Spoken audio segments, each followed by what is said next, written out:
The opinions given by the individual host and their guests do not necessarily reflect those of Para X, its affiliates, or its sponsors. The Paranormal View. The Paranormal View.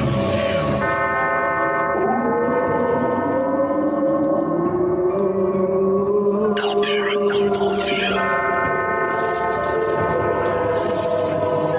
Time now for the Paranormal View. The Paranormal View on the Para X Radio Network. The Paranormal View. And welcome everybody to the Paranormal View right here on the Para X Radio Network. I want to thank everybody for being here tonight.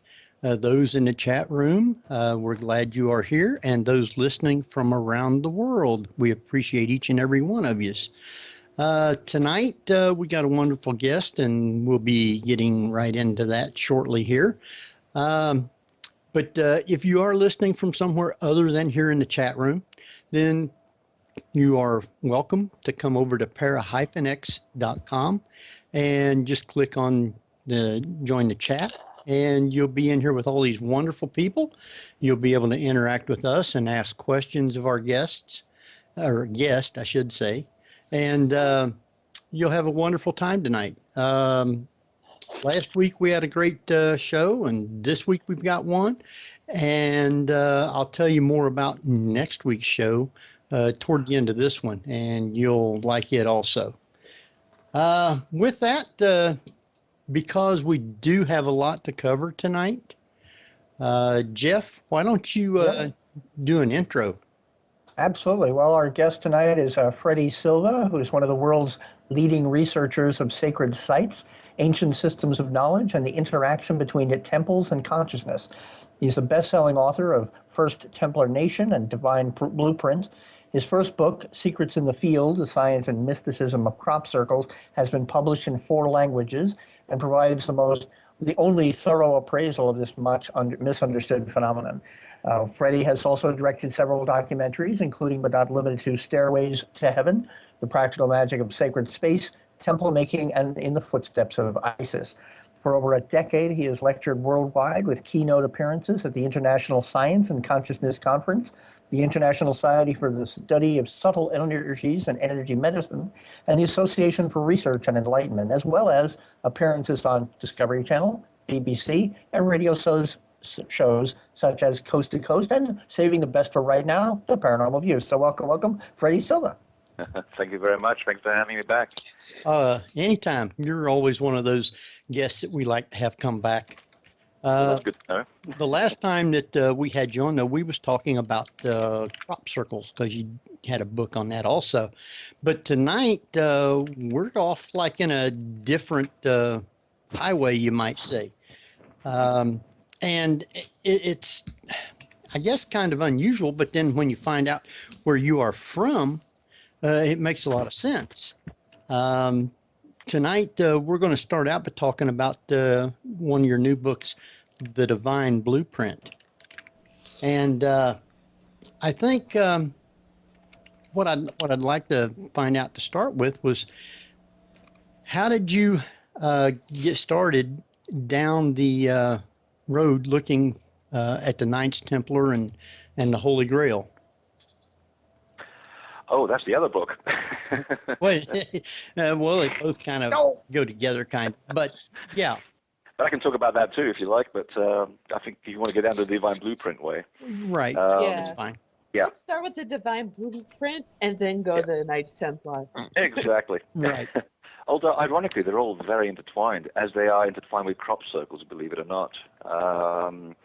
Yeah, I mean, usually when you do these projects, you have, in a way, you have no idea where you're going at the end, or where it goes off. I was just amazed to find that at the end of crop circles, my mind began to veer back towards sacred space and ancient places of veneration, and found out really how much similar they are to crop circles, and also why the crop circles have this uncanny ability to always appear, no matter where they appear around the world, which is now 29 countries, always appear beside ancient sacred sites as if they're trying to tell us something. And that got me interested back into sacred sites again.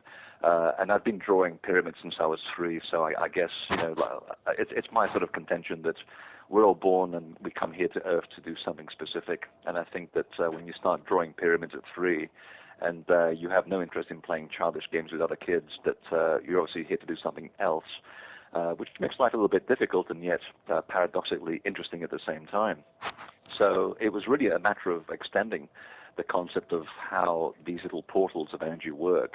In one degree, you have crop circles appearing on the magnetic lines that cross the face of the Earth, and on another degree, you have places like Stonehenge and the pyramids, the temples of Angkor in Cambodia.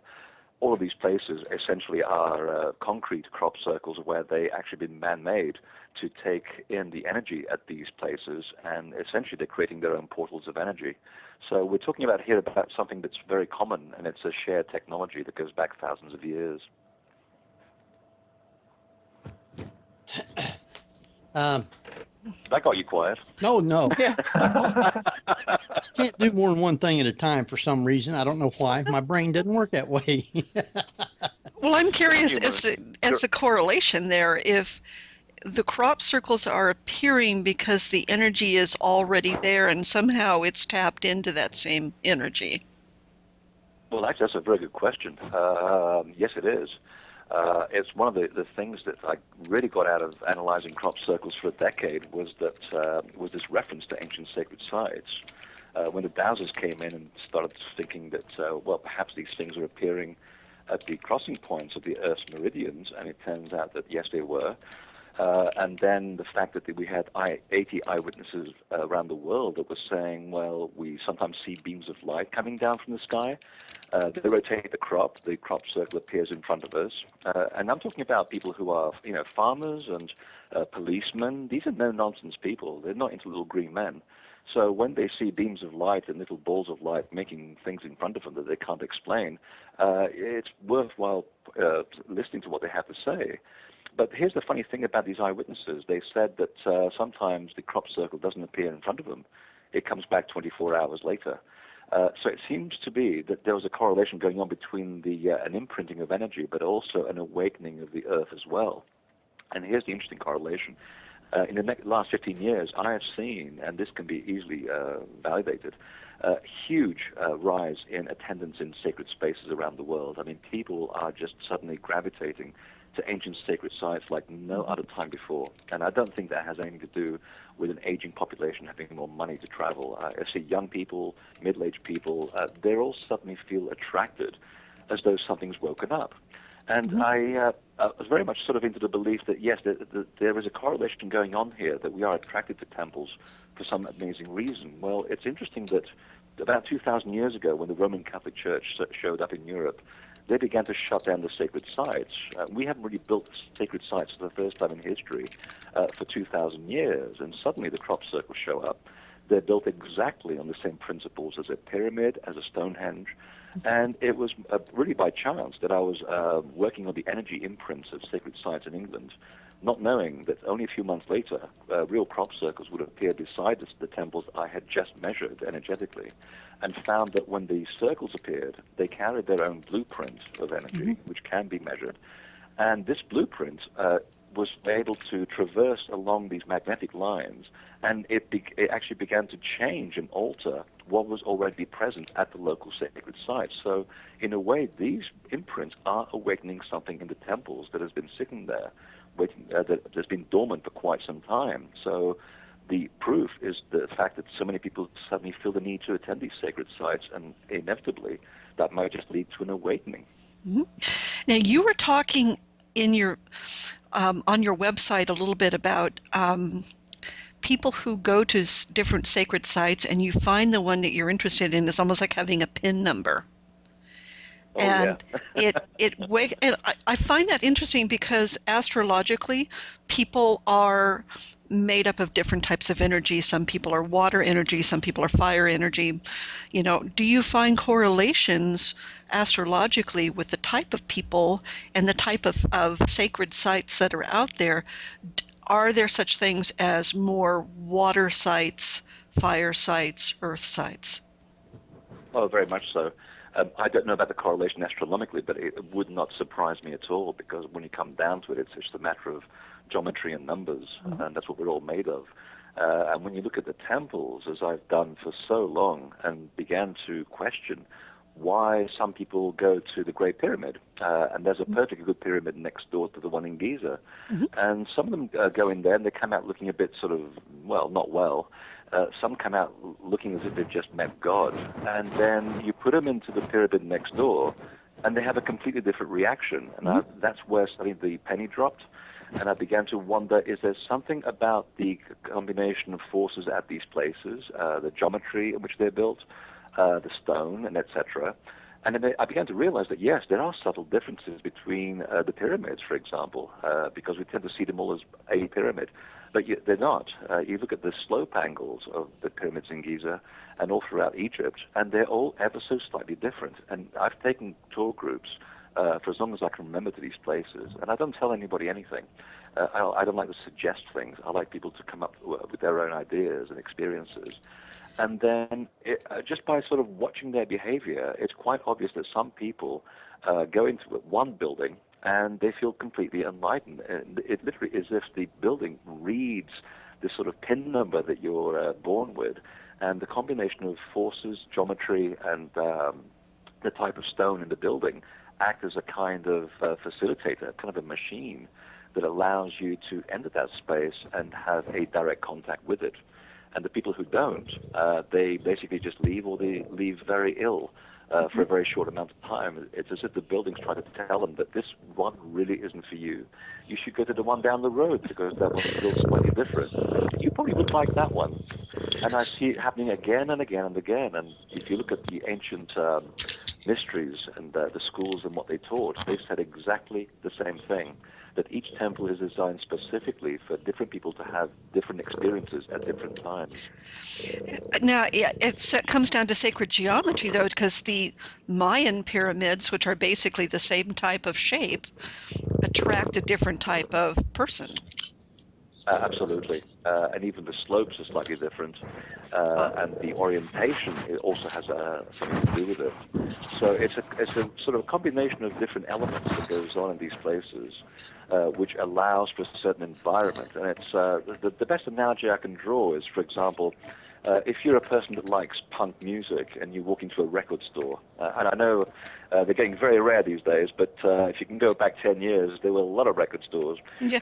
You go into a record store and someone's playing classical music. Well, there's nothing wrong with classical music, but if you walk in with a certain, your body being charged by punk, then you're not going to like what you're going to hear, and you're going to either not feel right, or you're going to walk away.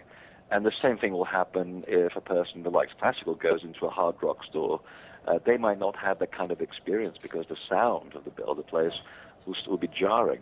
And that's the best analogy I can draw. But I can say hand on heart that the people that do go to these places, that it's as if the place actually calls out to them.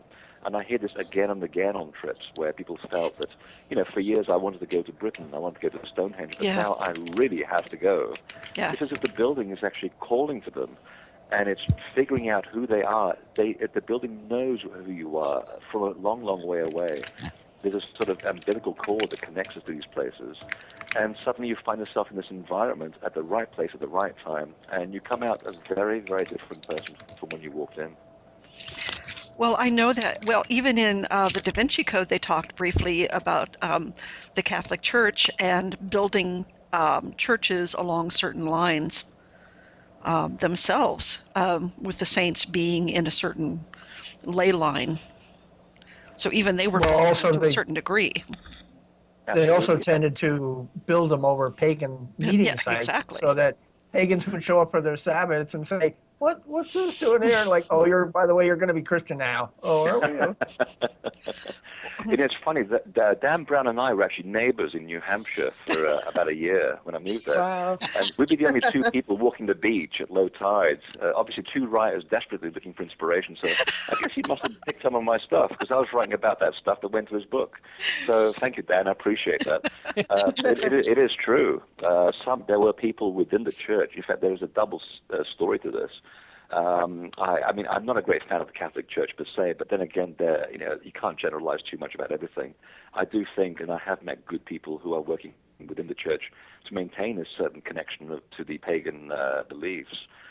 This is why you find more images of the green man in churches in Europe than you do of Jesus.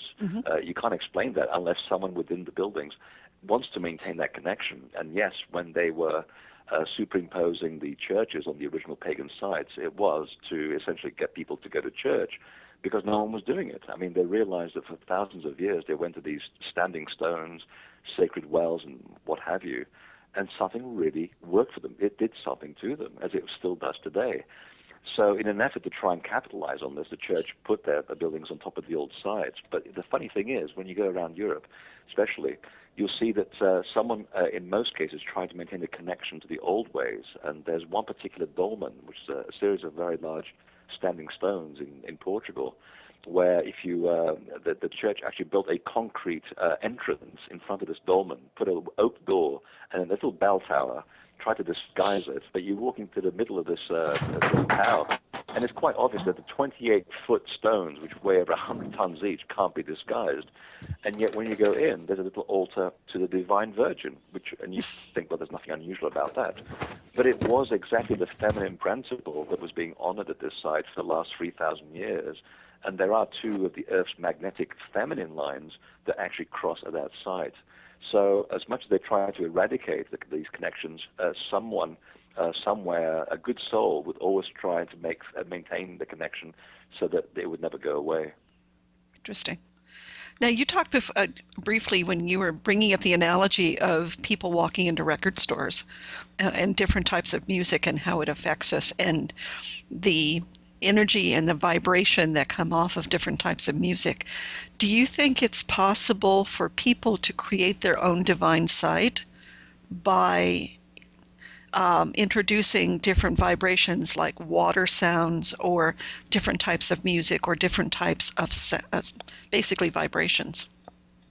Well, I'm glad you brought that up because that's actually one of the things that I actually teach. After about 15 years of looking at sacred sites, they begin to talk back to you. And I began to wonder, being a very practical person, if you can't take a person to the sacred site, can you bring the sacred site to the person?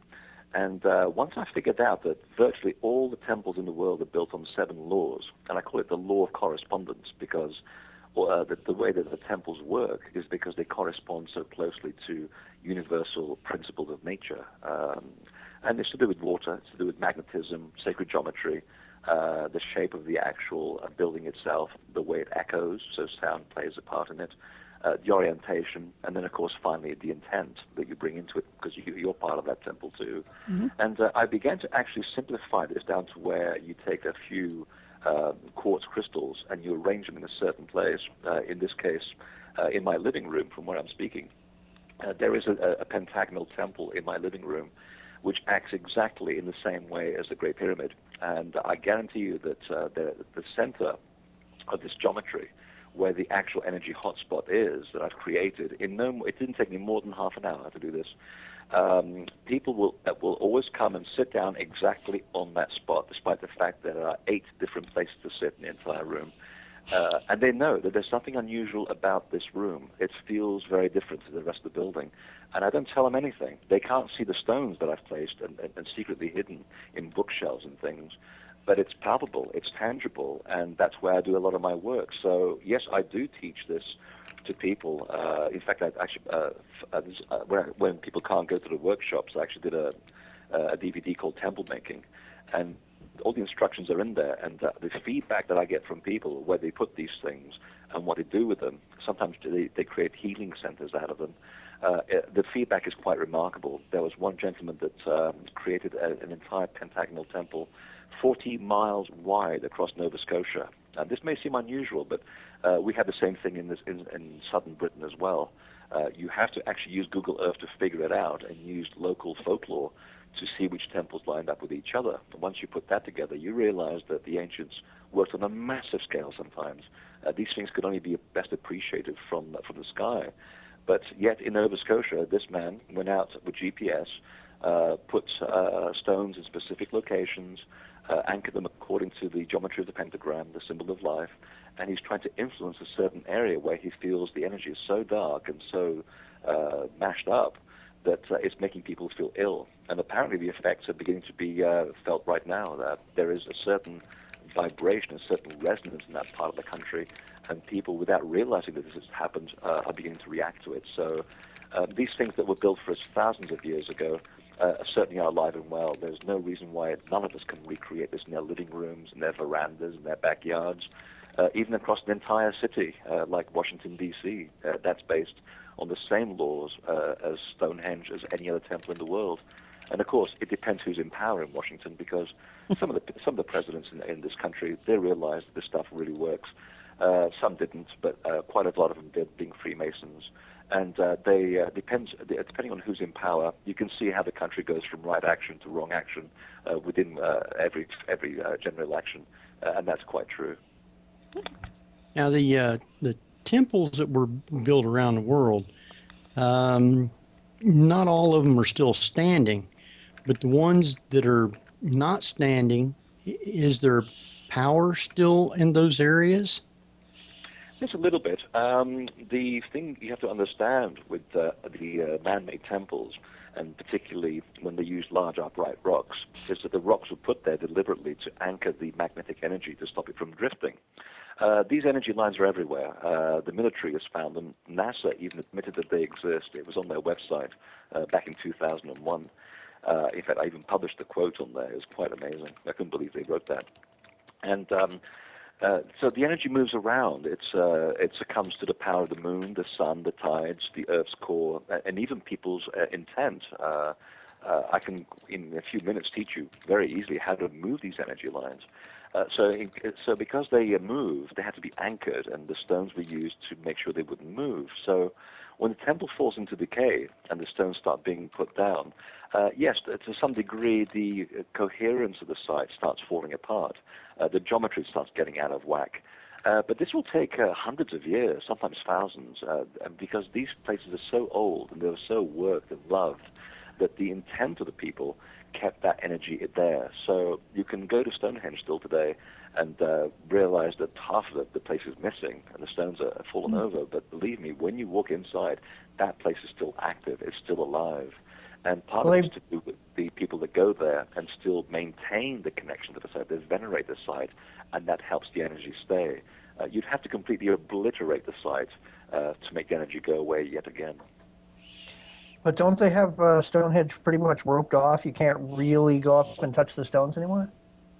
Actually, no. I'm taking 3 groups there next year, and we're all going to go up and touch the stones. You just got to pay English Heritage a little bit of money, and they are cutting back the visits for many times. I mean, I used to go there 10 years ago at 9 o'clock at night and spend 2 hours, talk to the guards.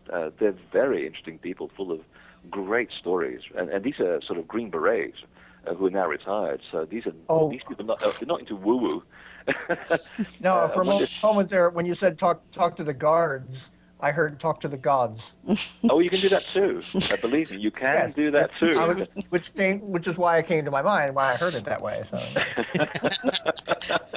And in this case, the guards are the gods, so you've got to treat them nicely. Exactly. And then when you do, not only do they give you a very good cup of tea, but they do talk about military helicopters chasing balls of light around Stonehenge, which are traveling at phenomenal speed. I mean, I've seen them too, and believe me, it'll change your life when you see these things. Wow. Oh, they're probably just trying to get into the Pandorica. Oh, wait. Yeah. In your book about crop circles, didn't they build there was a crop circle not too far from Stonehenge? It's one of the most famous cases, actually. Back in 1996, there had been about 80 eyewitnesses. Most of them most of the crop circles appeared during the daytime hours of 2 and 4 in the morning, but there are those few cases when people do see them in bright daylight. And this was one such case. And in order to paint a picture of what's going on here to anyone who doesn't know, Stonehenge sits on a 35-foot elevated plain. You have a perfect view around it for 360 degrees. And only a few hundred yards away, there is Britain's highway, which connects the center of Britain to the south. And of course, being Britain, it's one lane going north and one lane going south. So about 5:15 in the afternoon one Sunday, there's 1,000 people walking around Stonehenge looking at the stones. A few hundred yards away in a wheat field, a crop circle suddenly manifests in less than 15 seconds. And we know it happened very quickly in bright daylight because the guards go around every 15 minutes and they look around, making sure that no one's jumped the fence. And they went around at 5 o'clock, 5:15, nothing there. They came back at 5:30, and oh, there's a huge spiral made of 149 logarithmic circles in a perfect concave spiral suddenly laid out in front of them. And unless hoaxers were levitating above the field and playing with invisibility, there's no way they could have been caught. No one saw anything, except for one cab driver who was actually going northbound at that moment. He states that quite clearly he was jammed on his brakes, which is a very dangerous thing to do on a main highway in Britain when everybody travels at 100 miles per hour. And he jammed on his brakes. It caused a major tailback for 5 miles.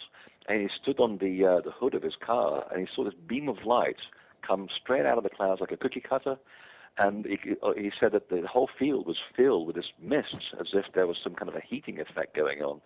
And within seconds, there's a crop circle in front of him when the mist lifts, and that took less than 30 seconds.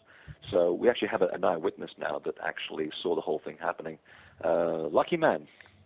Now we have got questions coming in all over from the chat room, and I think Kat, you said you had one first, so why don't you get yours out?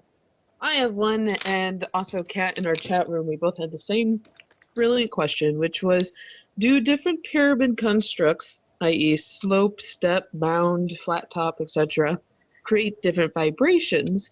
Are there different vibrations in different places depending on the reasons built? Absolutely. Each one is built to a different ratio, a different environment, a different orientation, and of course latitude has something to do with it as well. So basically they're all designed to do very different things. Again, it's like having a stash of records in your library, and you pick out one because you happen to be feeling a bit sort of moody one day, or you pick out another pyramid because you want to feel a bit more elevated. And again, the texts are very clear that each space was designed to elicit different feelings. And all you have to do really is look at, for example, the way that energy moves around a slope rather than a step pyramid or even a conical mound. Energy behaves in very, very different ways. And that begins this sort of sensory activation of your electrodes on your skin as you approach it. And anyone that's been to one of these places pretty much knows that the feeling of excitement hits you about a quarter of a mile away. You've barely had a chance to see the place, and the place already knows you're there. And there's an interaction between your energy field and the building. It's like two radio stations trying to tune into each other. So yes, they do alter. And of course, if you had inner chambers, if you do measurements of the inner chambers, you'd also find that they're all designed to slightly different musical notes. I believe the inner chamber of the most famous pyramid, the Giza pyramid, is designed exactly to mimic the pure octave. So it's a 2-to-1 ratio in music. Ooh, that's interesting. Now, does that does that arrangement then set the tone for how the energy moves within the pyramid? Sorry, how the energy moves within the pyramid, because obviously, it doesn't just flow through, but I assume it surrounds it somehow, and energy is kinetic, so it must move in a certain pattern within each of these geometry sites. Oh, very much so.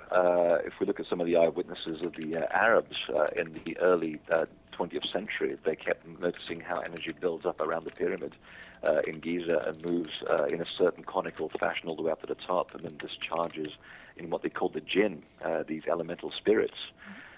This different thing happens in the man-made pyramid in England. It's called Silbury Hill.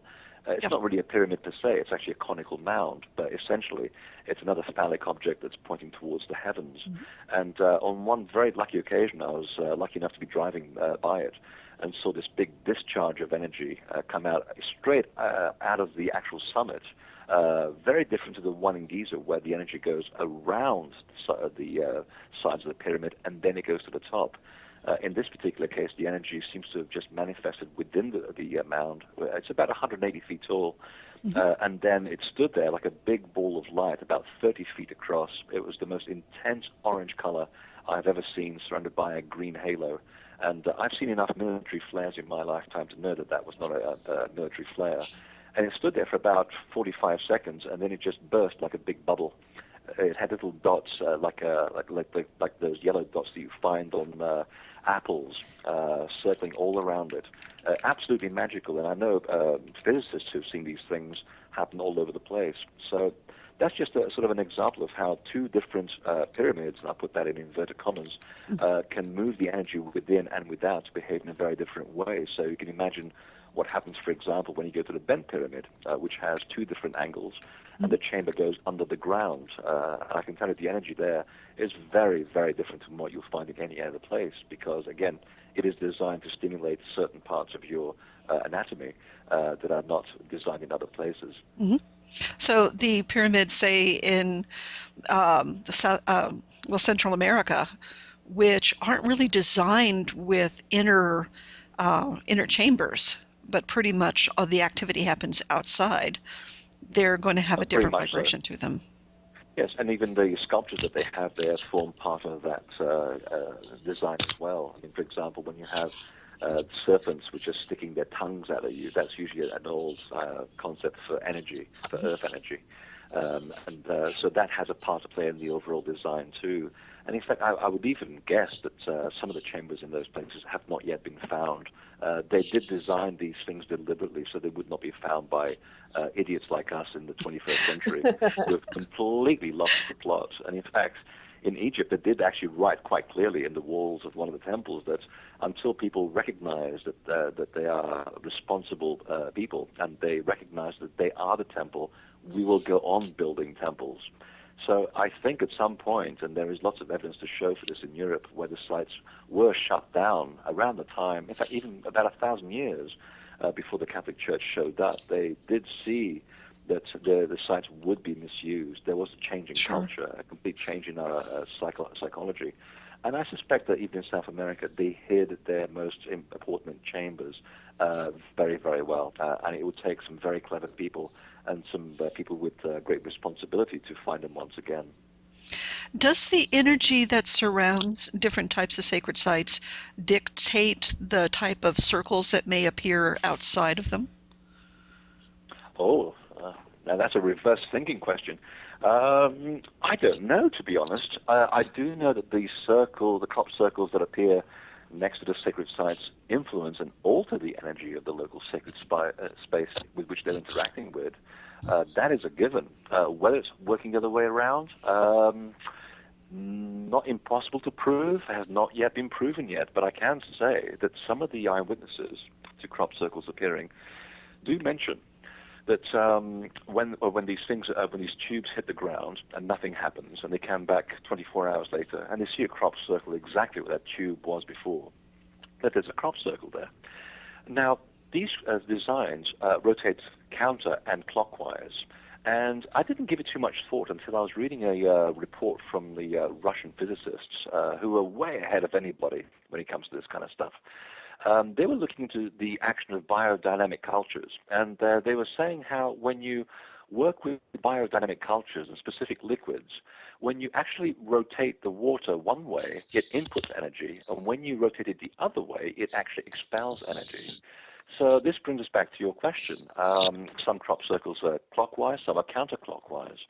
And it seems to me that a lot of the people that see the tubes and don't see the crop circle manifest immediately, it's as though the earth is actually pushing something out of the ground. Something has gone into the earth and the earth has fired back. So could it be then that the local sacred site has been activated and the site itself has given the word go to allow the circle then to manifest? It's quite possible and not improbable. Jeff, did you have a question also from the chat room? Actually, yeah, Nyla was curious. Have you felt any more of a personal connection with any certain specific sacred sites yourself? All of them. I get this, asked this a lot, actually. And you know what? It goes back to what I was saying earlier. It depends what mood I'm in and what I'm looking for. Each one of them is designed to elicit a different response, and it's mostly shamanic, by the way. I often get asked by Daniel Pinchbeck and Graham Hancock to go and investigate ayahuasca, and I'll let everybody figure that one out for themselves. And after hearing about so many of the side effects that come before you actually have a major shamanic vision with ayahuasca, I'm thinking, I get the same result standing next to large upright rocks without the necessary bodily functions that come with drinking ayahuasca, because they're not very pleasant. So for me, it's a matter of what it is that I'm looking for. And again, I'm always surprised how I could be sitting here at my desk and I'm planning next year's activities and the sacred sites that I want to go to. And I'm thinking about what I'm actually looking for in terms of work, and inevitably I will be drawn to the exact places and the exact temples which will provide me the answers I'm looking for. And they'll change each year. So I love the Bent Pyramid in Egypt. It's one of my favorites. It always will be. I could sit here talking all night about the Bent Pyramid and the fact that it's not a mistake and it's easily provable. But yet, next year, I'll be going down to South America looking at other sacred sites, because that's where my energy is going now. So, as though I'm a radio station looking to tune into a certain piece of information, like we're doing right now, I will go to these different, I'll put my intent out into the universe, and eventually all those sites that are associated with my quest will suddenly pop into my consciousness. And inevitably, that's where I will be drawn to, and that's where the doors will open to allow me to get there. So those will be my sacred site, my favorite sites at the moment at which I need them. But I have to say, some of them would surprise you. They're actually some of the simplest places in the world. There is one on the Scottish island of Mull, and it's on the west coast of Scotland. It's on the way to Iona. And there's a tiny, tiny, insignificant stone circle made of 9 stones there. You have to cross a marsh. You'll probably sort of fall flat on your face once or twice, and that's fine.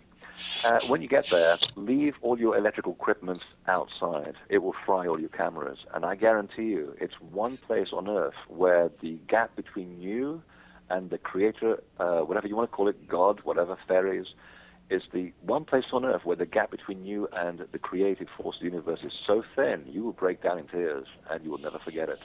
Wow. And yet, it seems almost insignificant when you go there and you think, I've traveled all this way to look at these 9 rocks. Well, they did that for a reason. Sometimes the things that least attract attention are the most powerful ones. It's like going to Giza. Everybody's so fascinated with the Great Pyramid. And you know what? For all his faults, Zawi Hawass, whenever you caught him off guard and you asked him, Zawi, what do you think about the Little Pyramid?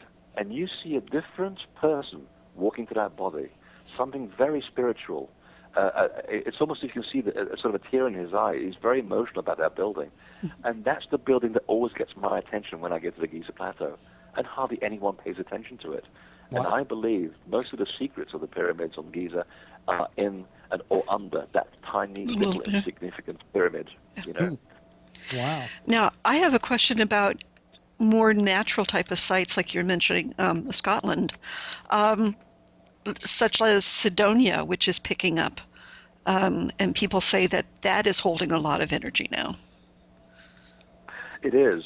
In fact, when I was first researching the Divine Blueprint, I actually wanted to go back into the origin of what makes temples what they are.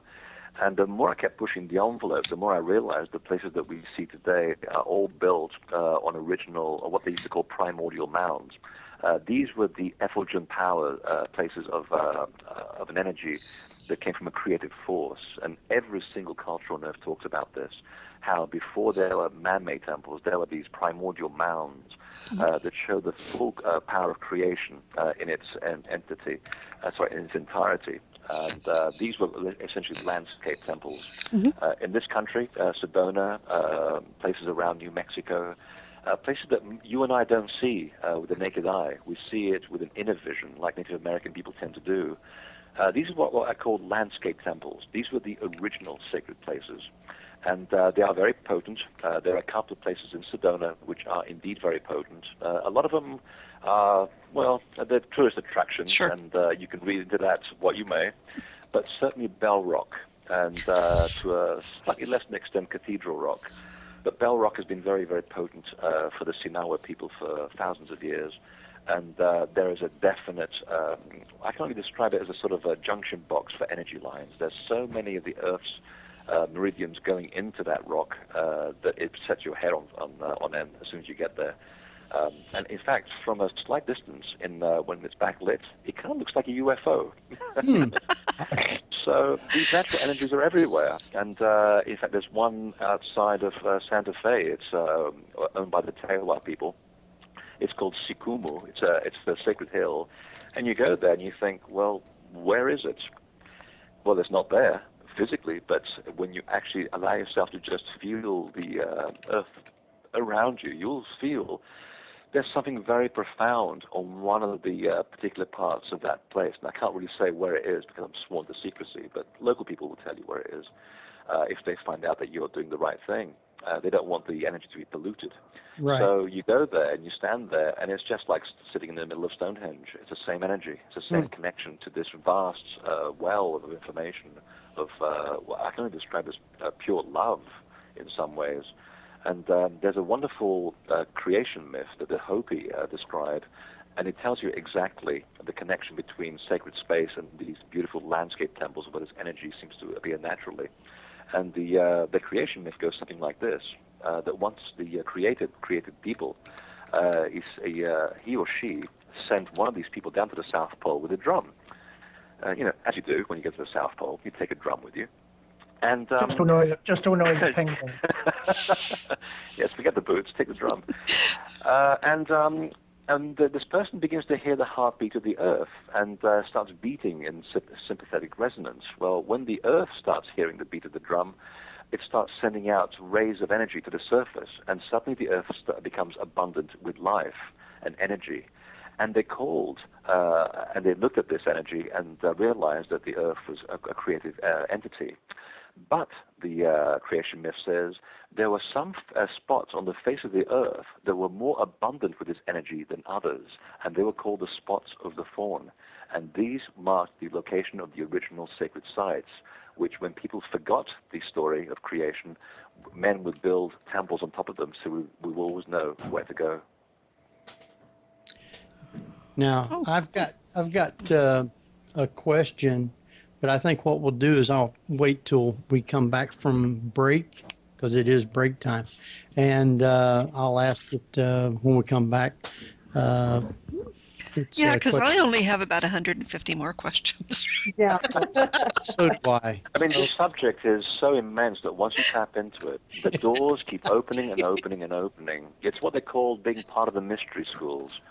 You are actually now involved in the mystery secrets, and we're touching on very light levels here. Yeah. But this is stuff that was guarded with your life back in the old days, and still is to some degree. Yeah, sure. But you can see how you get drunk on it. It just feeds you, and you keep going back and again. More and more, yeah. Well, I guess what we'll do is see Kat. I guess it's going to be you. So we're going to take us a break about 8 minutes, somewhere around there, 10 minutes maybe. And we will be right back with more. So, Kat? Okay, everyone. You are listening to the Paranormal View with your hosts Henry Foister, Jeffrey Gold, Barbara Duncan, and myself, Kat. Tonight, our guest is Freddy Silva, author of The Divine Blueprint. There's more fascinating bits after the break. Whether you're listening at home, at work, or anywhere, thanks for making Para-X part of your day. Your source for everything paranormal, Para-X. And welcome back, everybody, to the Paranormal View here on Para-X Radio. And we'd like to thank all of our listeners here in the United States, in the United Kingdom, Ireland, Australia, Canada, and France. Welcome all. And we'd like to welcome back our special guest, Freddy Silva, author and the person responsible for my insomnia tonight, because I'm going to be up thinking about all of the stuff we're talking about right now. And just for fun, we're all going to change accents. Okay. Well, now I've got. I can talk like this if you'd like, And Jeffrey can do the same thing too. Yeah. I have to get ready for my London trip. Ready for coffee talk. Now I've got a question from Rookie in the chat room, and he wanted to know what was their purpose for creating different moods in people. Creating different moods in people. So they can become more confusing. I think what they mean is to create different energies in people. If that's the case, then the whole idea, and I'll backtrack here for a second, every single ancient culture that's ever existed, and that includes esoteric societies, secret societies. These are the ones that are working for right action, by the way, not the ones who are trying to control the world. They recognize the human condition for what it is. It's the soul that's trapped in a physical vessel. And the whole purpose of living your life was to do everything possible to establish a connection as soon as possible, as early as possible in your life, so that you'd have a revelation of God, for lack of a better word. And that revelation connected you with a much greater universe of information, of experience, of sensitivities, sounds, smells, etc. And once you define a good level of competence with getting out of the body and having these shamanic moments or inspirational moments, the more you realize that you have a certain degree of self-control over the world around you, your thoughts. And when you have control over that, you have control over energy, natural laws, and you can, to a certain degree, live your life conscious of what's around you, and you can manifest things in a way that's according to your higher self. This was the central aim of every single society on Earth that was trying to achieve a higher spiritual aim. So to answer the question, the purpose of all of these sites was to get you to have these different experiences, these shamanic moments where you would, for a few minutes to a whole weekend, be in a refined state where the energies were such that would allow your soul to communicate with a much finer universe and hopefully come back with information that was of great importance. So they had a word for it. It was actually called the raising of the dead, which it sounds very sinister at first, but it's really to do with the concept of resurrection. And as the Gospel of Thomas quite clearly points out, and I quote, those who believe they have to die before they resurrect are in error. One has to experience resurrection while still in the body. And he was talking about one of the initiation principles that even people like Jesus were privy to have these moments where you do connect with an outside force which allows you to become knowledgeable that you are much greater than the sum of your parts. Mm-hmm. So by waking different parts of your physical body and slowly getting them reconnected back into the spiritual matrix, you do become much more superabundant. You then have to be very careful about things such as your ego, your thoughts, because you start manifesting things around you, and unless you have a degree of control of this, you can, develop, well, you can develop into a maniac, for one thing, a complete demigod, and a complete sort of fascist dictator. And a lot of these people in the early era in the European history quite clearly showed that they were very much into the supernatural, and they wanted to learn what the esoteric people had known in order to gain control and power of entire nations. The last ones we know about only happened about 80 years ago. They're called the Nazis. They were looking for exactly the same stuff that you and I have been looking for to have a spiritual moment, and it was all to do with power and control. So that's the reason why you'd want to go to these places. You'd want to awaken yourself, recognize you are no longer the walking dead. You are now aware that you are a living being inside a body that's connected to a far greater universe than you're usually aware of in your waking moments. And that's a very good thing. And it's a dangerous thing, and it's a powerful thing at the same time. But a sensible person that's in charge of this information knows exactly how good and how much good can be done with it. Now, would that be similar to like what they say in the Bible about being born again in the spirit? In a way, although it has been misused recently for entirely religious reasons. Most of the people that are discussing this concept of being born again really are in error. It's just a matter of interpretation of the Bible, whether it's literal or whether it's metaphorical. And it's quite clear that people that originally wrote this book and the books that actually make up the Bible, most of the good ones being the ones that were banned, and that's where you'll find the juicy stuff. they do quite clearly maintain that all of these stories and concepts were all allegories and metaphors. They're not supposed to be taken literally. In fact, they actually discussed, and this is going back to the Gospel of Thomas again, the Gnostic Gospel of Thomas, said quite clearly that anyone who believes in organized religion and also the rising of the body after a crucifixion, you're believing in a faith of fools. And he actually says and uses those exact words.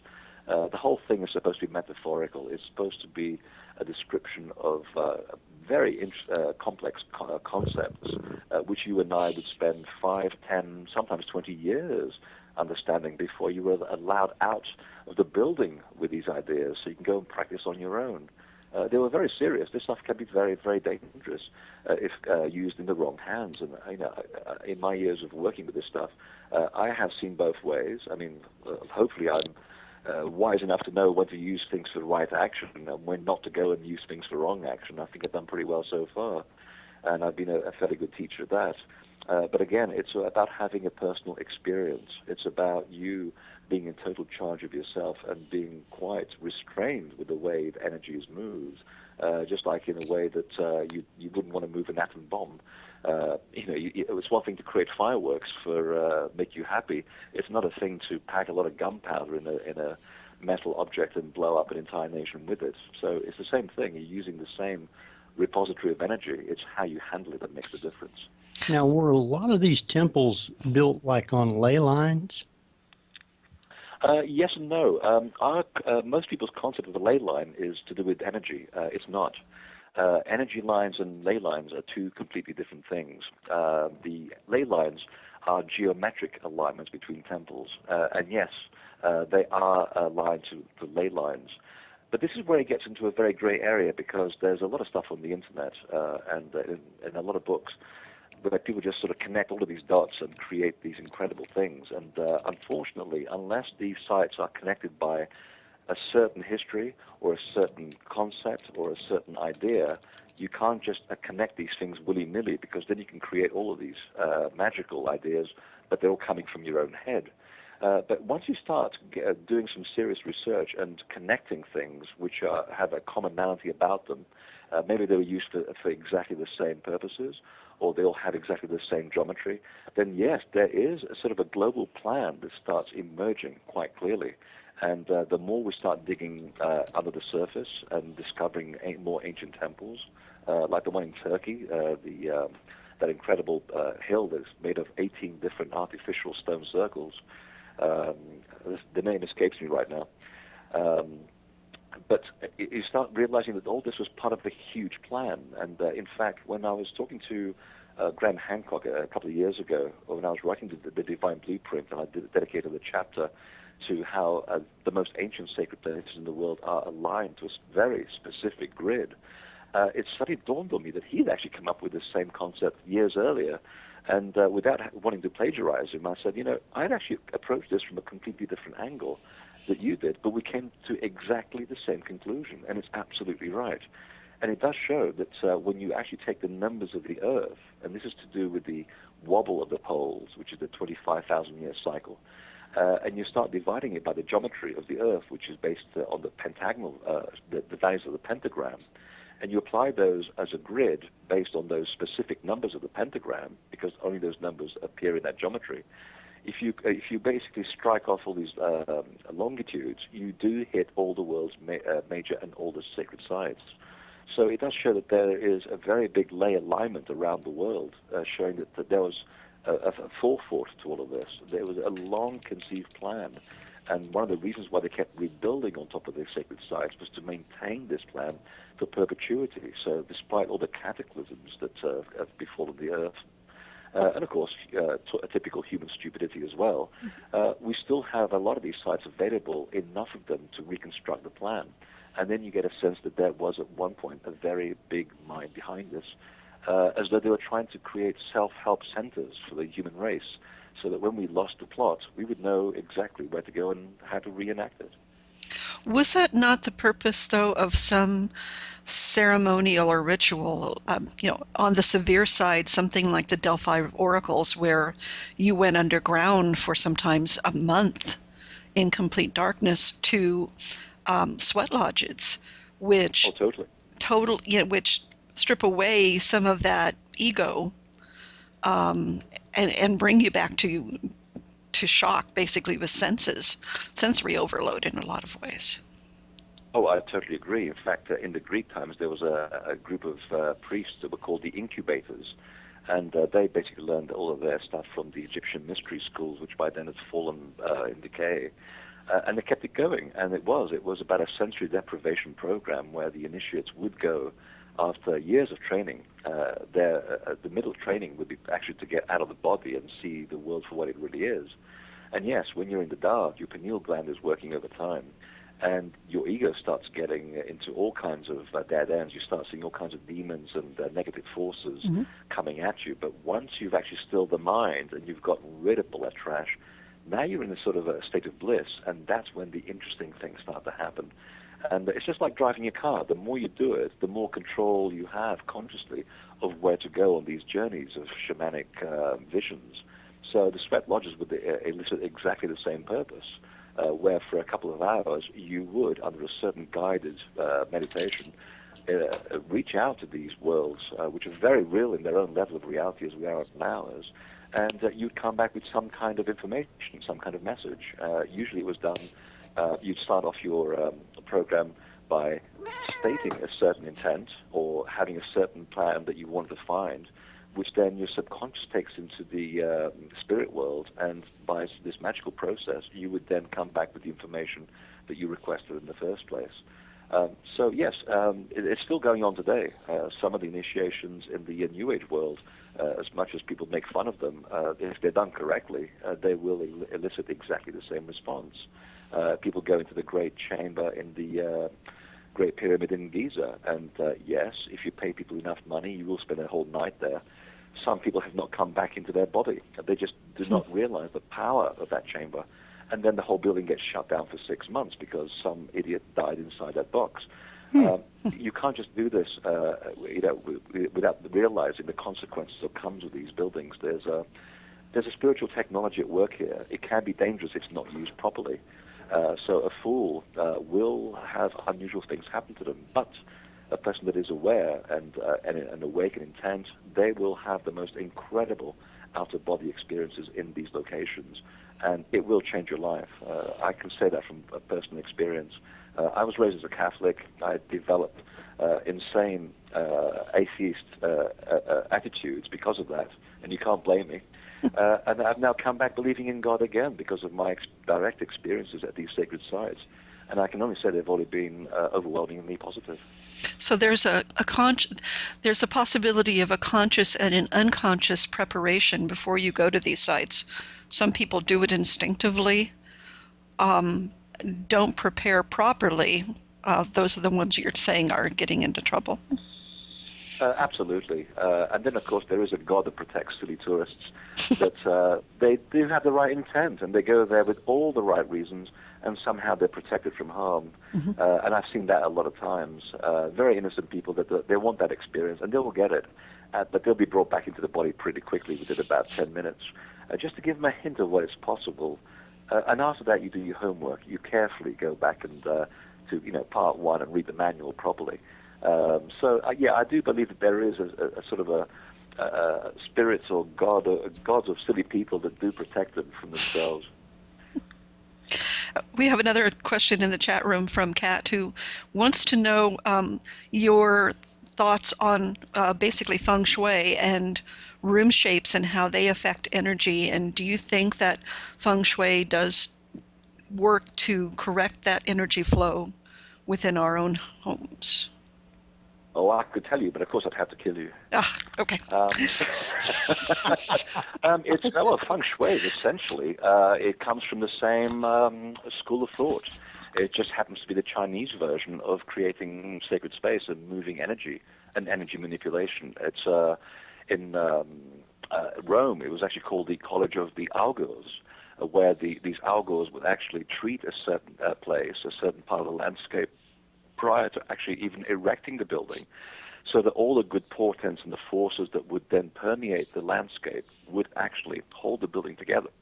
And just before the building was finally open for living in and for use, they would conduct a ceremony, which we today still have. It's called the inauguration. So the principle of feng shui is exactly based on the same movement of energy to make sure that I wouldn't call them negative energies. I say that they're energies which are not beneficial for the purpose of which you're trying to achieve would be moved from a certain landscape, and the ones that are beneficial to your intent would be driven there so that a purposefully designed building could be built which would promote health-giving properties. So yes, this is part of a very, very old culture in China. Now, there was temples built all over Europe, South America, Mexico. Were any built in the United States? Not many. And I've always struggled with this. I wondered why until I went to Australia and recognized that they didn't build any temples down there at all. And you talk to a lot of Native American people and Aboriginal people, and a lot of them are still connected to the landscape, and that's why they didn't build anything, because they could see where the original landscape temples exist. They can see the energy. They don't have to build stuff. They'll just walk around in this meaningless desert, and suddenly they'll go, oh, I think I'm just going to sit here for about 12 hours for no reason at all, because it feels really good. I have a very funny word for this. It's getting the tingly-winglies. And it does. There's something about the energy at these sites. You have to have a sense of humor about all this, by the way. There's an energy at these sites which is detectable with very expensive equipment or bent coat hangers, otherwise known as dowsing rods. And it's an electromagnetic field, and your body is also an electromagnetic field. And when the two combined, you do start getting this subtle sense that someone's rubbing you very gently, and you do start feeling slightly different. These are what they call the spots of the Thorn and the Hopi tradition. And of course, in the Australian outback, the Aborigines call them increase centers, because they're supposed to increase what they call the inner person or the great person that lives inside you. So that's the reason why they don't see that many here in North America, because the landscape is full of energy, and a good person who is in tune with it knows exactly where to go. However, having said that, if you happen to live in Ohio, there are wonderful mounds, and the most beautiful of which, of course, is Serpent Mound. And this comes, a lot of them actually come from a much older culture than the Cherokee, because the Cherokee claim that when they were moving across the Americas, they came across a dying breed, a dying race of people up in the Appalachia who were unusually tall, between 9 and 12 feet tall. And they had survived a huge cataclysm many thousands of years before, where their land in the middle of the sea to the east suddenly went under these enormous waves. And the survivors moved to what is today Georgia and some of the East Coast, and they traveled into the mountains, and there they bred. But because there were basically only a few of them, they had to interbreed, because they obviously couldn't do so with normal human women. And because of the interbreeding, they finally just phased out. But before they died out, the Cherokee took on all of their rituals and traditions and honored them and wanted to maintain them for posterity. And they still claim today that the original Serpent Mound and the mound culture of the Ohio was basically put there by these very, very tall people, and they had a name for them. They were called the Alawani. And if you happen to go to Pittsburgh and sit by the banks of one of its rivers, called the Allegheny, now you'll know where that name comes from. It honors that original tribe of giant people. Interesting. Wow. Yeah, I live here in Cincinnati, Ohio, and we have a few mounds actually in Island. And Henry is actually just north of me in Trenton. But we do have mounds here in the middle of the city. The closest one to me is in Norwood, which is about 5 miles away. So exactly. Yeah, and all of them are parks. For all of you conspiracy theorists out there, if you go to the corner of First and Main in Cincinnati, and the biggest mound was actually there at one point. It is now the Procter & Gamble building. I'll let you draw the conclusions from that. In fact, a lot of the towns and cities in Ohio at the corner of Maine were exactly where the original mounds are. There's still quite a few in Columbus as well. In fact, I just came back from Columbus, and there's one called the Shrum Mound, and it's a beautiful and very happy little mound. Now, we've talked about Earth being power centers. What about water? Because I know that for me, anyway, the ocean is a huge energy source. Well, of course, moving water has that wonderful thing called negative ions, which is very, very good for you. Recharges your electrical system. In fact, I just came back from the beach today in Maine, which, if you can believe that, in November, that's quite astonishing. And I feel much more recharged today. But actually, water is the fundamental law of correspondence in every sacred space around the world.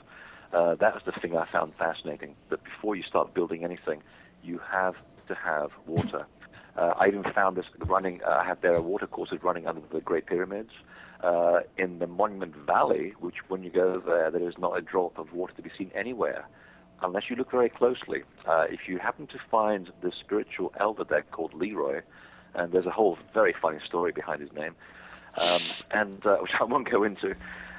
Lovely chap, and he took me between these two enormous sand dunes, and you sort of drive through them, and suddenly you're in the middle of the Navajo sacred site. You can't see it from the desert floor, and yet right there is this beautiful, crystal clear, gushing stream of water running for about 100 feet, and there's a big juniper tree, and right there is where their sacred site is. So even in the desert, the water is fundamental. And it's interesting because it goes back to what NASA was admitting a few years ago. And I'm trying to remember the original quote on their website. It said, whenever we're trying to find the Earth's telluric currents, which is basically the energy lines, we first locate underground veins of water because the water will attract the telluric currents. And it is true. Water and magnetism and electromagnetism go together very, very well. And these are the two fundamental principles of every sacred space in the world. So the water, essentially, is trapping the energy there. And if the energy starts rotating in spiral form, which it usually does, that adds another layer of energy to the site, because that also will stimulate an electrical field in water itself. So we may look at water as being a very ordinary substance, but when it comes to temples, it's the most important ingredient. And this is the reason why when you go to these places, you'll often find holy wells either adjacent to the buildings or inside them. And that water is called holy water for a good reason, because there's a W in front of it. It literally is whole. The water is charged. And when you make the sign of a cross in front of you, without getting too religious about it, or you imbibe the water, something gets charged inside your body as well. And we now know from the work of Masaru Emoto in Japan, who crystallized water, looked at the way that your intent changes the shape of the geometry of water. Well, if you take your intent into one of these sacred buildings and there's water running in it, under it, or next to it, your prayer will actually go to the water. So the next person that comes along will essentially be drinking the prayers and good wishes of the people that came before. But here's another very important thing. Because when you actually start generating water and spinning it at a very fast frequency, once it hits about 32.72 degrees Fahrenheit, it starts to actually excite the very water that's inside your own body. So you're drinking this holy water, you're feeling out of sorts, you got to the sacred site to make yourself feel better, you're drinking this water, and it's starting to change the chemical structure of the most abundant element that's in your body, which of course is water. Yeah. So no wonder you feel good at these places. The water itself is charged, you're drinking the stuff, so you're beginning to get a little bit more energized as a result of it. And in fact, science have actually taken samples of holy water and water from holy wells, compared it to normal water, and they found that the water from sacred sites is very, very excited. It shows millions of little vortices whirling around at very, very fast speed, as though the water itself is alive and breathing and definitely energized. Oh, I believe it. I have about a 16-year-old bottle of Glastonbury water, and That stuff is wonderful. It's still in great shape. Start drinking it. Now, of course, in a lot of the old ways, water meeting the shore, as you said, you went to the shore today, that's considered the tween places between the land and the sea, just as streams and such, which are very highly magical. And are you aware of the experiments where you take water and you put it in like a jar and you put a word on the jar, like on a piece of paper, either a very positive word, very uplifting positive word or term, or a very negative word. And when you freeze that water, the crystalline structure takes on whatever that intent is. Like Yes, if you wrote happy or generous, it would be very like really pretty crystalline structure. But if it was something like anger or something, it would be like really ugly.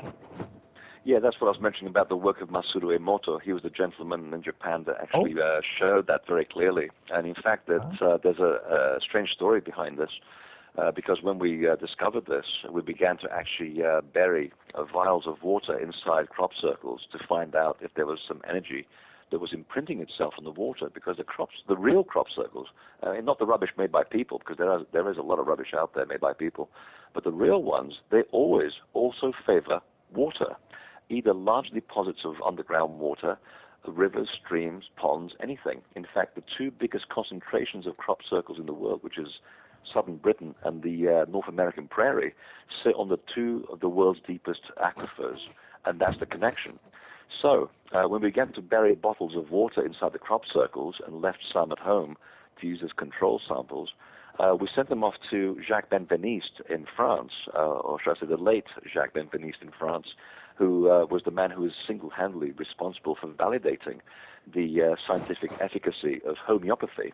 And he found that, and by the way, he didn't know where the bottles came from, because that would invalidate the experiment. They were just labeled 1, 2, 3, and 4, and etc. So he found that the bottles that inevitably had come from real crop circles were actually potentized anywhere up to 140% above the control samples.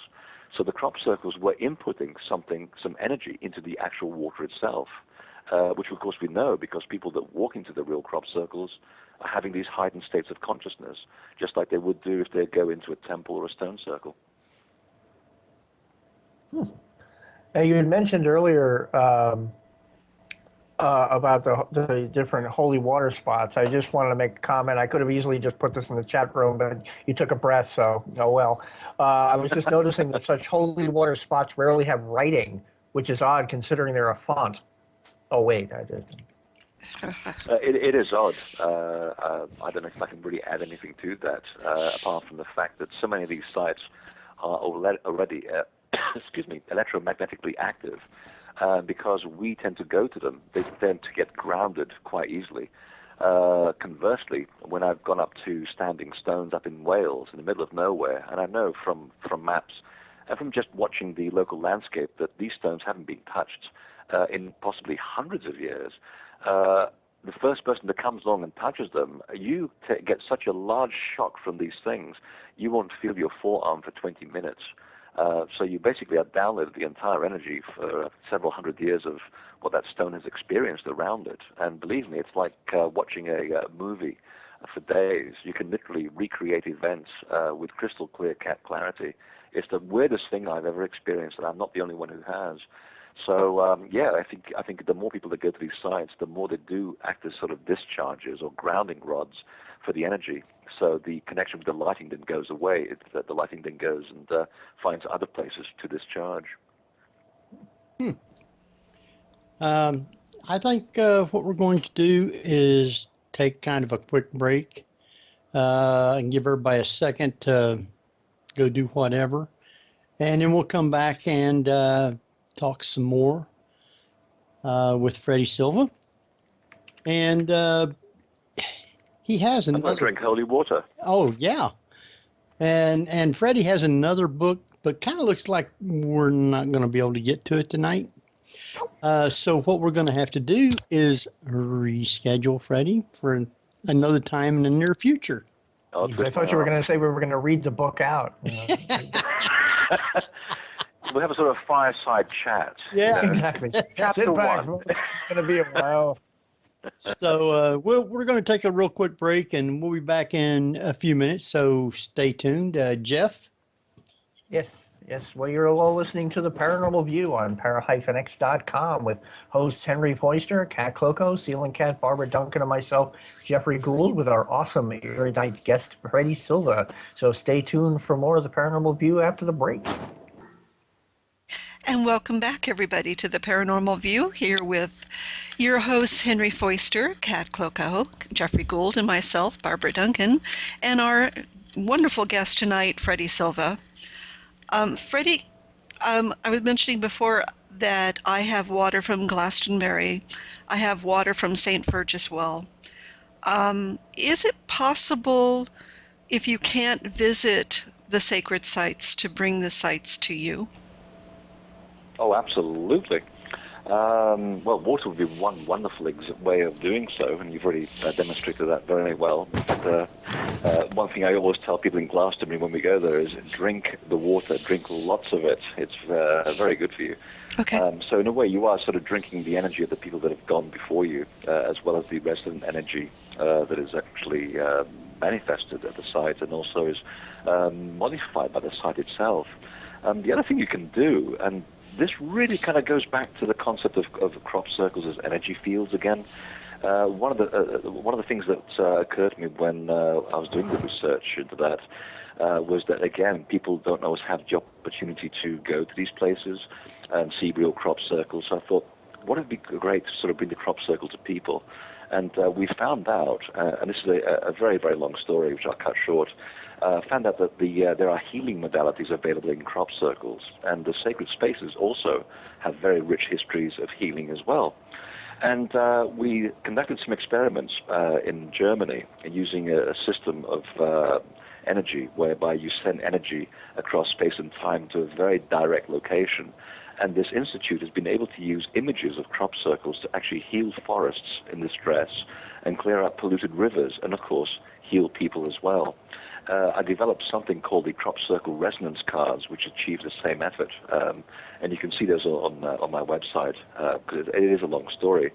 So in essence, if the building itself, since we're talking about sacred space in general, if the building itself also resonates a certain energy and is imbued with a certain force, I would not be surprised if a picture of, say, Stonehenge, when you're trying to meditate on it, would have exactly the same effect. And if the picture should also be taken by you, or it should be an original photograph, it's as though there's an interaction between you and the site, and the picture is the mid-ground between the two. I think then that there's something about the energy that is actually trapped in that photograph, and it stays with you. And so whenever you use that as a focal point for meditation, say, like Egyptians used to use statues as a way to focus their intent about something, then yes, I think the energy of the site does come home to you, and you can interact with it. It's almost a sort of a gross way of thinking about it. For example, if you did meditation and just thought very clearly about the place where you try to connect with, there would also be a way for the energy of that place to also be within the aura of your own building where you happen to be doing the meditation.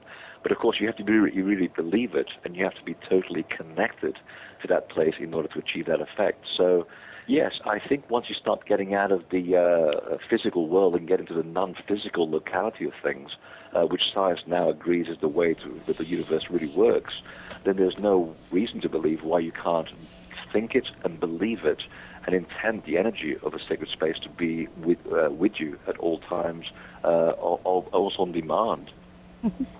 Now, we create our own sacred spaces within our own, well, I do anyway, at least. And I'm sure that those people who walk certain pathways do create our own sacred spaces within our own homes. Obviously, those aren't as powerful as the sites themselves, but they do create sort of a protection, correct? Absolutely. Absolutely. In fact, it goes back to what I was saying about templemaking, that I teach people how to create their own portal of energy wherever they live.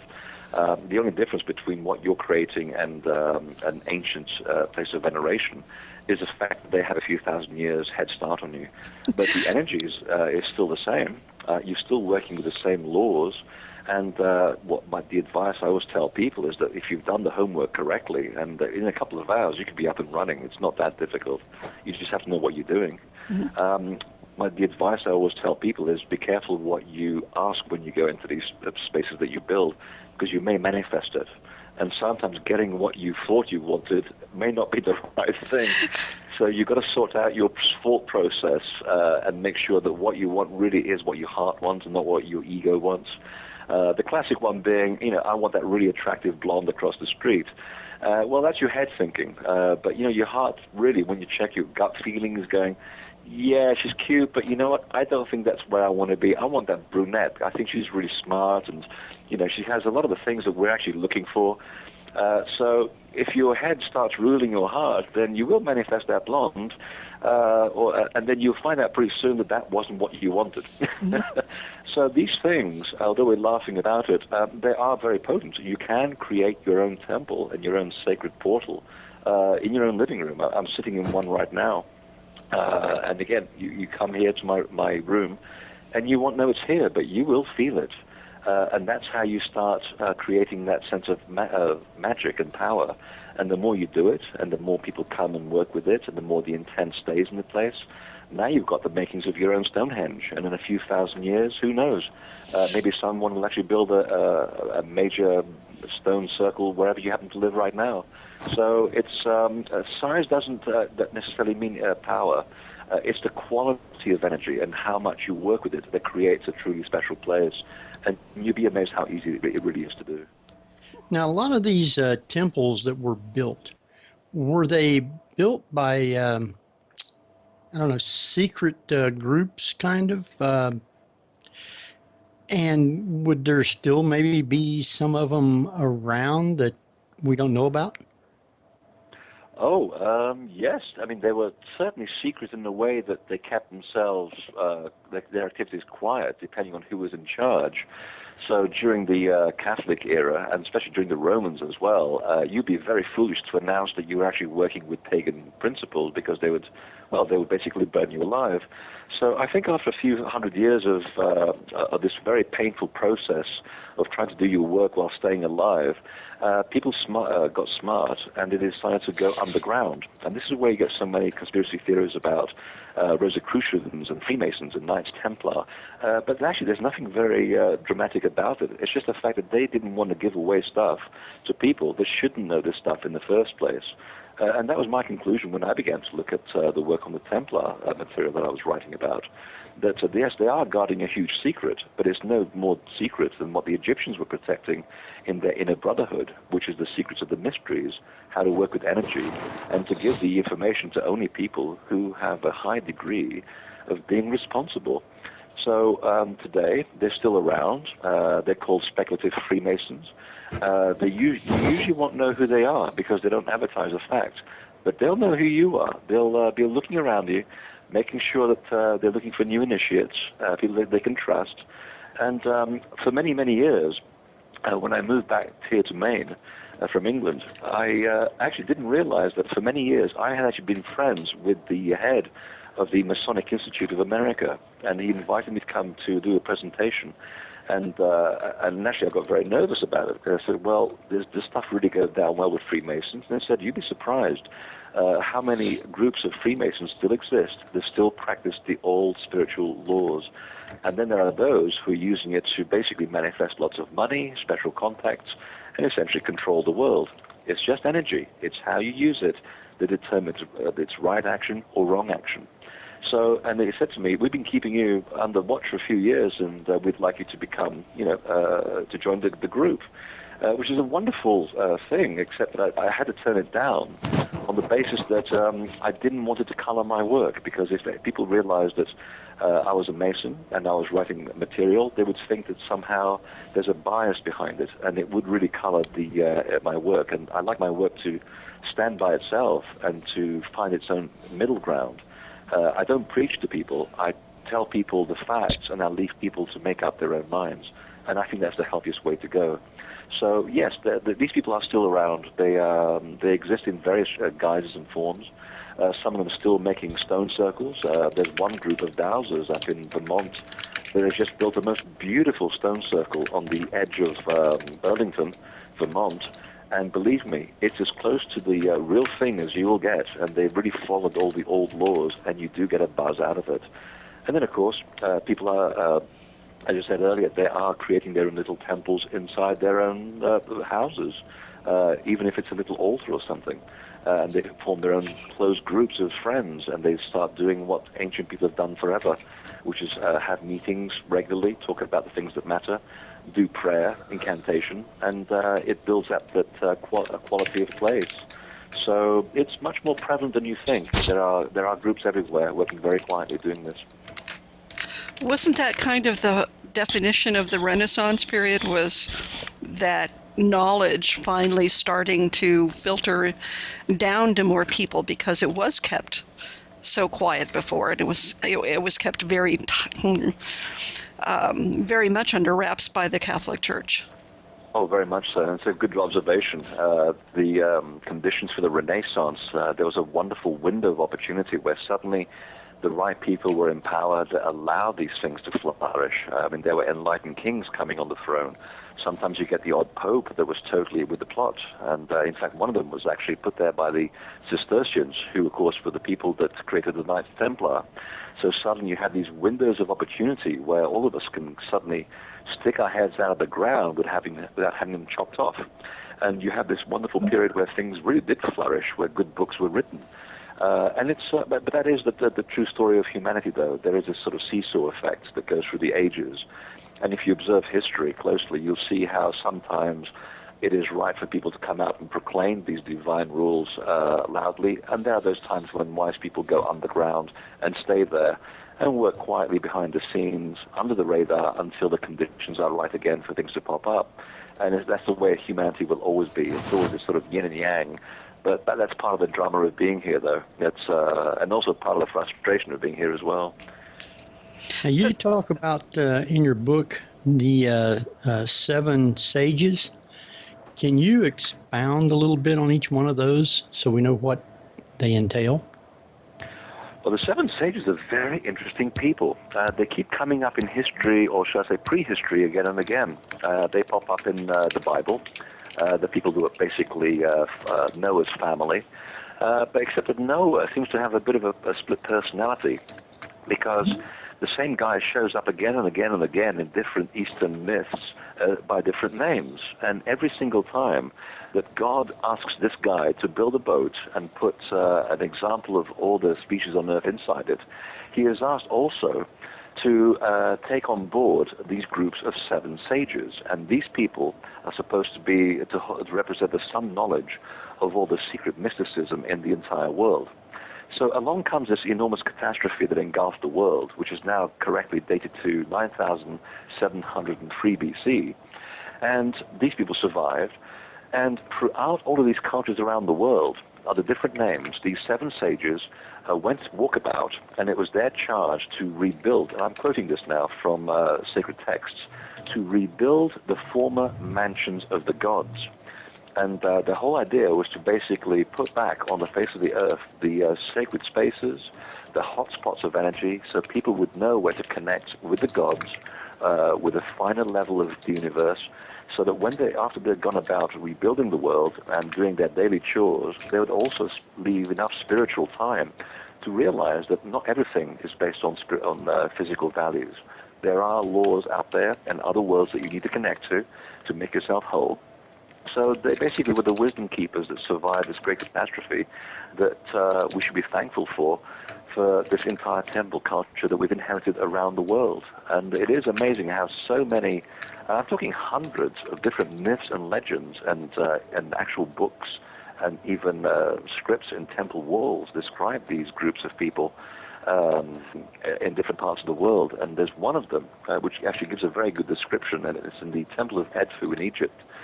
They call them by a different name. They call them the Akku Shamsu Hor, and it literally means the followers of Horus. And again, there were 7 in number, and there's this description on the temple wall that actually describes them as being 12 feet tall. And sometimes I wonder whether, they were 15 feet tall. It's 3 cubits in height. And sometimes I wonder where some of these statues in the temples of Egypt, which are very, very tall, about 15 feet, aren't actually depicting these actual gods that survived this incredible catastrophe. And if you follow the story on the temple walls further, it says that after they built the primordial mounds and established the original seats of the gods, which would form the foundations of the historical temples, that is the ones that we see today, that they then went walkabout throughout the rest of the earth, and they rebuilt the other centers and other seeds of civilization. So it was as though places like Egypt and Sumeria and the Far East, South America, all of these places were little hotspots where people survived this global catastrophe, and it was from these centers that the cult of the temple slowly spread out across the world.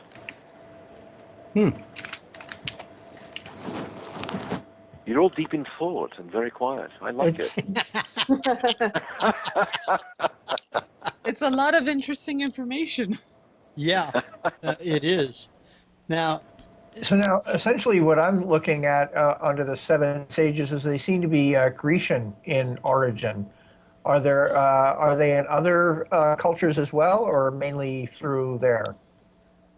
They're all in other cultures. They call them by different names, and they come in various guises, but essentially they're all 7 in number, which is essentially a metaphor of the music scale, and also the 7 colors of light that we see. So all of this is not by accident. All these metaphors are meant to mean something.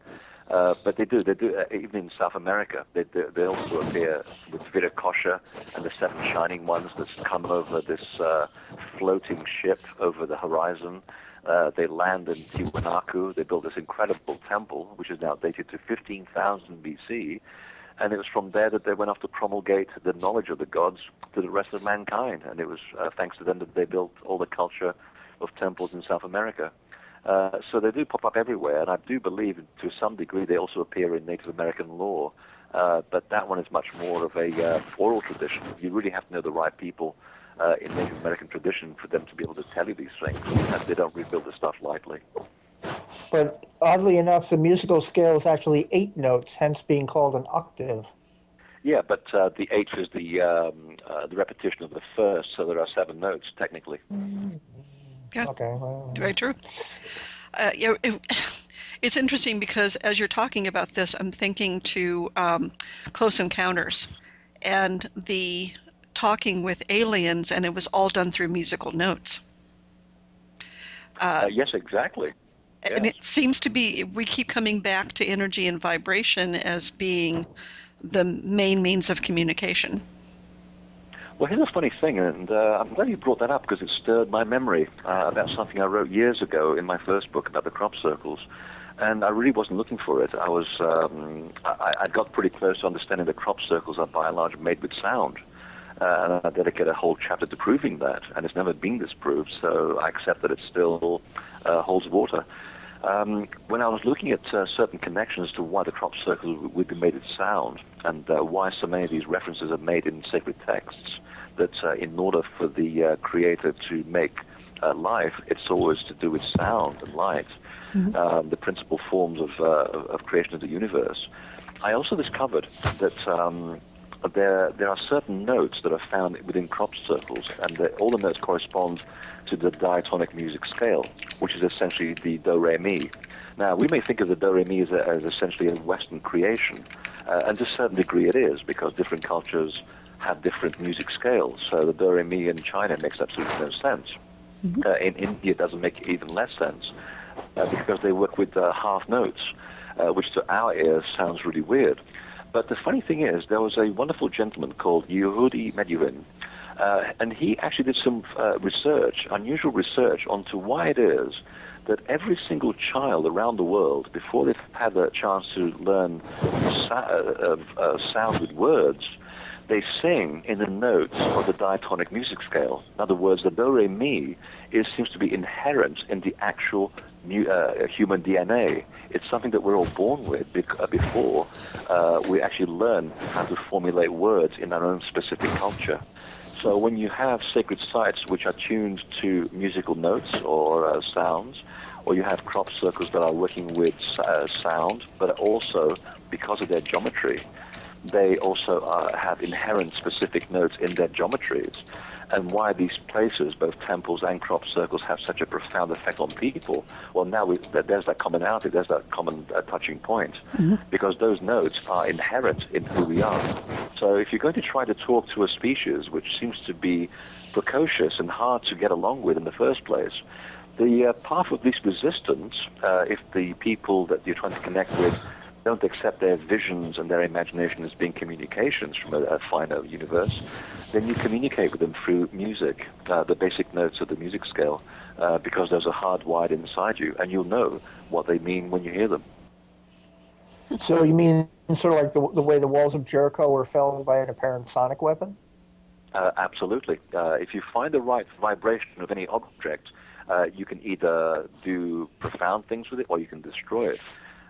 There's a wonderful case in France about 100 years ago when they were trying to figure out why it is that the French policeman's whistle could be heard across more blocks in the city than any other whistle in the world.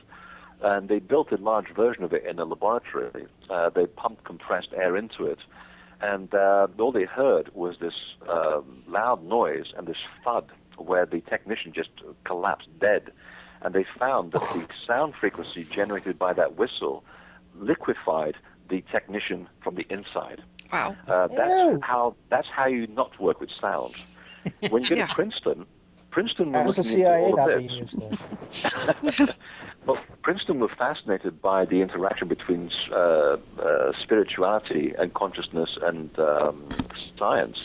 And they wanted to find out why it is that so many sacred sites around the world do have these connections with sound and music. And part of the connection was to do with the type of stone that was used, as well as how it was arranged geometrically. Because when you arrange a room in a certain geometric shape, you are inherently generating ratios which are mathematical, which then relate to the music scale. So when they actually took a piece of quartz, which is the fundamental matter in all of these sacred sites, when they put it into a tube and threw sound at it, they actually got the quartz to levitate. So there's your answer. When you actually find the right frequency of an object and you match it, you can actually create a counter-gravitational effect.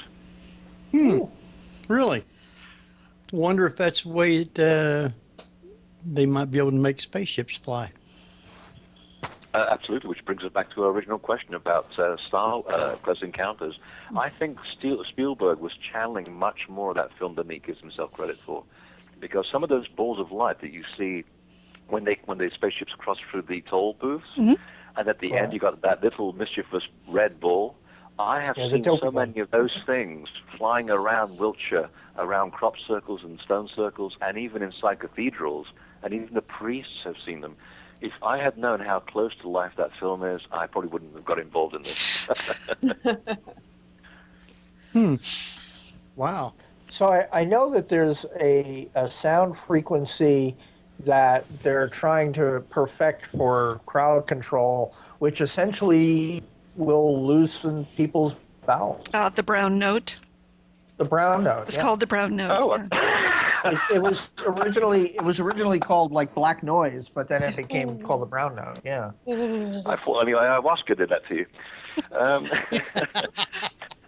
It is funny that again, it's all about energy. It's how you use it. You can use it for right action or wrong action. And again, if we use common ideas as a metaphor, Star Wars is a wonderful way to describe this, where we think of Star Wars as being about Luke Skywalker, but it's not really. It's about the redemption of Darth Vader. Here's a guy that starts off working with energy for right action. He gets seduced by the dark side, and yet at the very end he has the opportunity to come back to the light, and he does. He gets it. He realizes he's been wrong all along to go and use it for nefarious purposes. So, and that's the important thing to keep in mind, that there is sort of good and bad in all this stuff, and a wise person knows the difference between the two. Well, now, are there some books that talk about these different vibrations and how to use them, and can you make things levitate by doing it?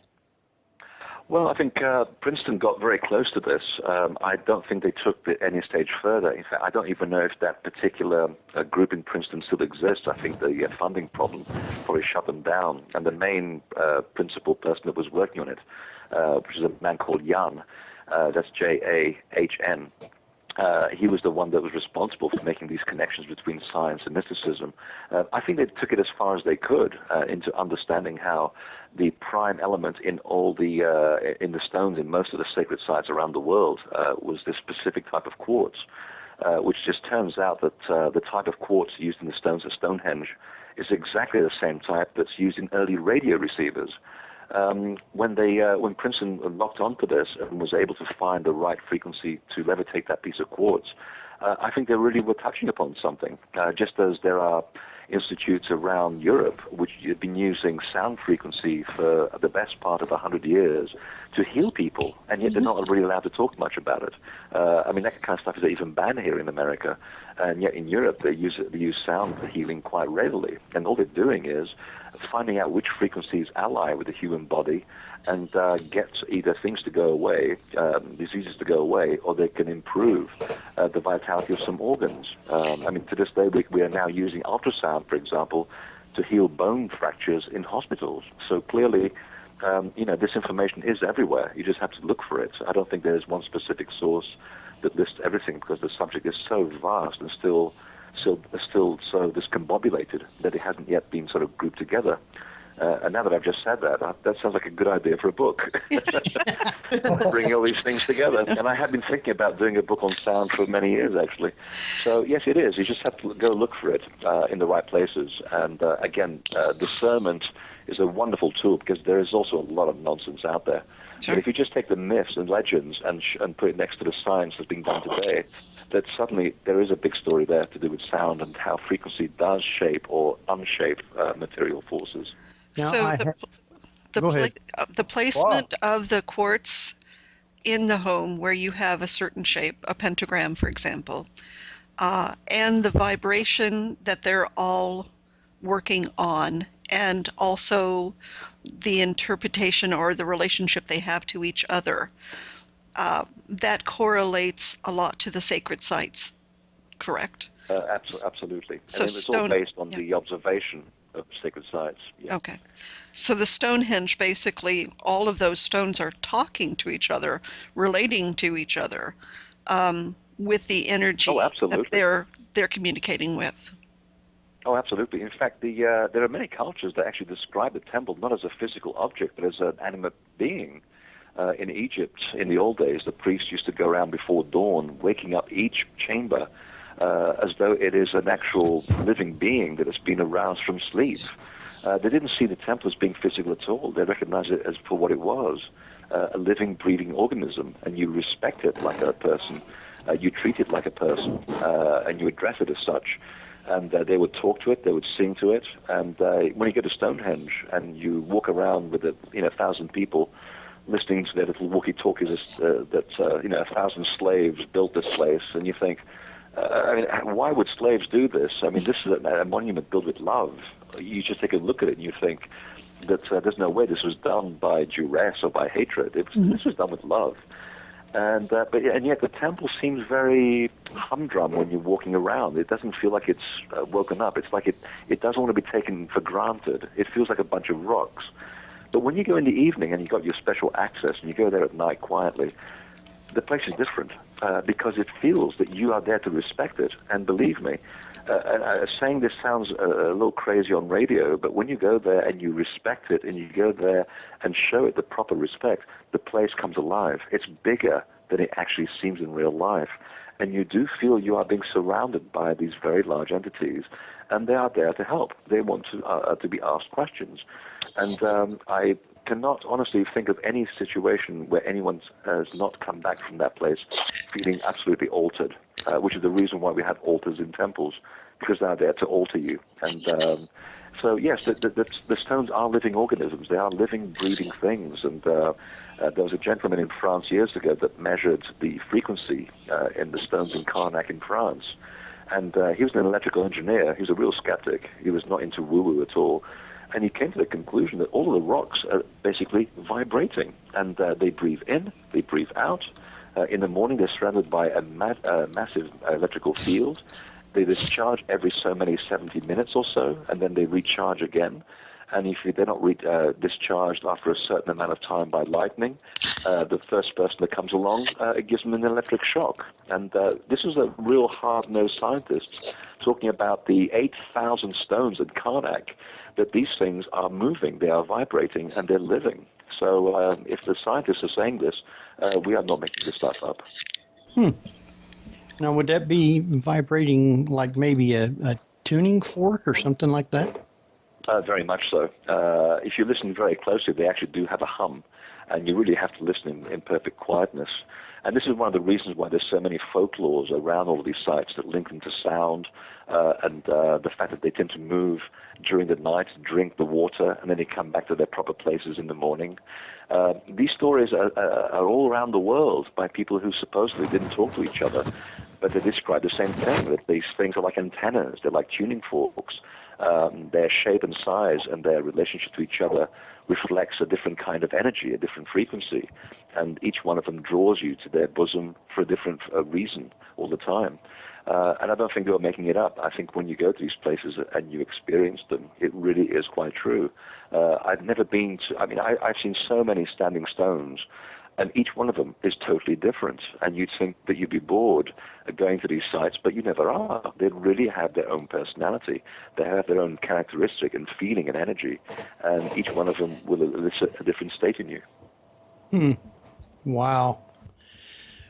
Well, I hate to say it, but our time is just zipped right on through. Oh, and, no.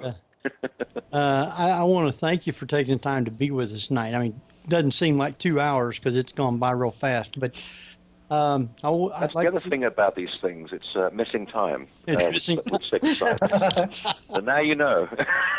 I want to thank you again for being on, and I want you to stay on till after we're off, and we'll talk with you for a few minutes and thank you. But right now, why don't you give out your sites where they can get your books and read all about you and follow you and all that good stuff? I think that's a good idea. There's nothing better to do, and winter's coming along anyway. You want a couple of very, very thick books on your table for those dark nights, and you can find them at invisibletemple.com. And there's all kinds of little freebies there, free chapters and things, all kinds of offers. There's DVDs and things, and there's lots of free information, and that should keep you out of mischief and away from texting silly messages for quite a while. Unless you're texting messages about my work, and then I don't really care.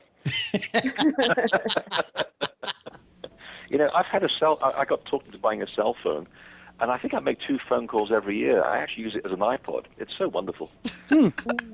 Wow. I've never texted. I don't do that either, and that's why I don't care for an iPhone. So don't really need them. But Jeff, won't you give out our make it look stuff? very intelligent, though, for some reason. Absolutely. Well, you can go to my website at jeffgould.net, GEOFFGOULD.net/2011 PNV. That's 2011 PNV.htm. And that'll be my Paranormal View hub page, which will have all of the links to each of the report pages, previous shows, archived podcasts, both there and on respective report pages. For instance, tonight's report page will have links to Freddy's books and a few of his DVDs. Our official website is paranormalview.com. If you go to Facebook, just do a search for the Paranormal View. There we are. You can also do a search for Jeffrey Gould Career Progress Group. Feel free to join for updates on my acting stuff. There you go. Kat? Okay, everyone, you can follow my paranormal adventures at www.catcloco.com, KATKLOCKOW, or follow my graphic novel at huntforghosts.com. I just put up the link for my Facebook group, Miss Gray Manga, which is the Facebook fan page for my graphic novel. That's just facebook.com/MISSGREYMANGA. And Cece? Facebook page, cemetery photos, the usual. Yeah, but you can't find you by typing in. You have to do Ellen Smithy. Ellen Smithy. Okay. That's the way to find it. Or you can look up Henry Foister, and you can find a link on my friends list over to her. Yes. along with everybody else. So with that, I do want to thank Freddie again for being on, and I want to thank all those for taking time to be with us and listening tonight. Next week, we will be having a tarot reader by the name of Nyla, who will be on for a while with us. And so tune in next week if you want to try and get a reading. And till then, we're going to jump off of here. This is Henry Foister. Jeffrey Gould. Barbara Duncan. And Kat Kloko. And we will see you next week at the same time. Good night, everybody.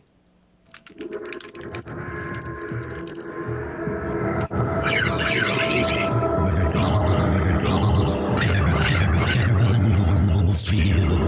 Come back and visit us again if you dare.